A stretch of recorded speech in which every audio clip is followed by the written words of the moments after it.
Hey guys, this is Anthony with themovieblog.com, and if you like this video, make sure that you drop a like, and if you want to have a say on the direction that I take this channel and join in our discussion, make sure you subscribe. How do you feel about the idea of replacing Chris Evans as Captain America?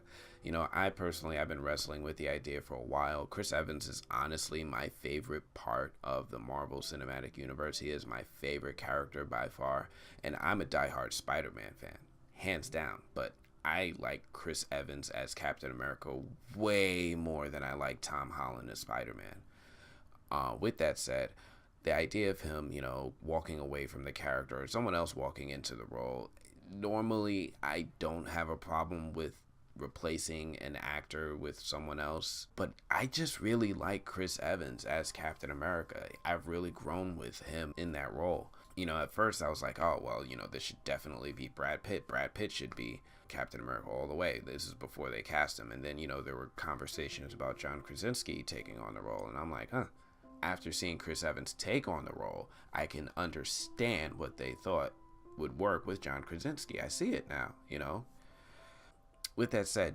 there's the idea of Sebastian Stan taking over the role and him being the new Captain America, kind of just following the story in the Ed Brubaker comics where the Winter Soldier just takes on the role after the death of Captain America at the hands of the Red Skull. I don't know if Marvel's going to continue down that route. I mean, they don't seem like they're going to bring back Hugo Weaving's Red Skull anytime soon. I don't think he wants anything to do with the Marvel Cinematic Universe, and they can always, just get somebody else to do that role. But my point being is, I don't know if I'm ready to let go of Chris Evans. I mean, this idea of casting someone else is a fun idea. Honestly, you can sit here and think about, a million people who could jump in that role and do a serviceable job.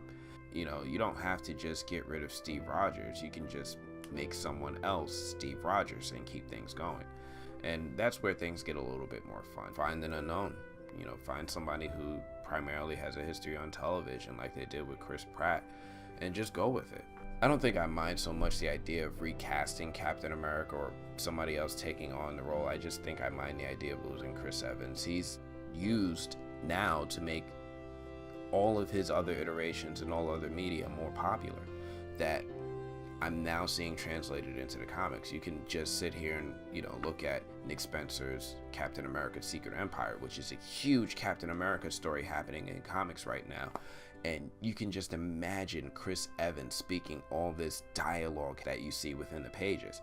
Chris Evans is probably the sticking point or the anchor for the Marvel Universe to me. You could get rid of Robert Downey Jr. and we can still have the Avengers. You get rid of Captain America and we lose. Anyway, that's just my 2 cents on the thing. That's all I got for now. Peace.